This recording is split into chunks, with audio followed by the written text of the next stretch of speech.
نحمده ونصلي على رسوله الكريم اما بعد بسم اللہ الرحمن الرحیم۔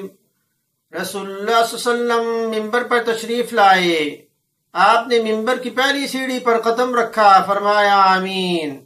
پھر دوسری سیڑھی پر جب آپ نے قدم رکھا، فرمایا آمین۔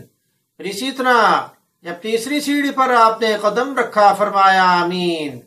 آپ صلی اللہ علیہ وسلم نے اس کی وضاحت فرمائی کہ جبرائیل علیہ السلام میرے پاس تشریف لائے اور کہنے لگے کہ وہ شخص جو رمضان المبارک کو پائے اور اس کی وجہ سے اپنی بخشش نہ کرا سکے تو اللہ تعالیٰ اس کو رسوا کرے، تو میں نے کہا آمین۔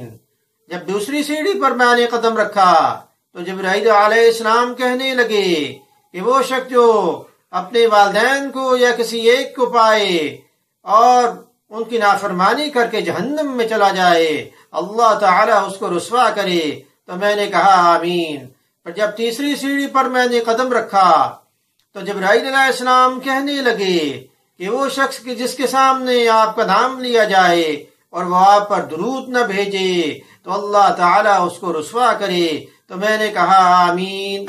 تو اللہ پاک ہمیں رمضان المبارک کے روزے کا حقہ رکھنے کی توفیق عطا فرمائے، والدین کی فرما برداری کرنے کی توفیق عطا فرمائے، اور آپ صلی اللہ علیہ وسلم پر کثرت سے درود بھیجنے کی توفیق عطا فرمائے۔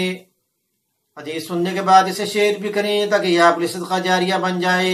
وما علینا الا البلاغ المبین۔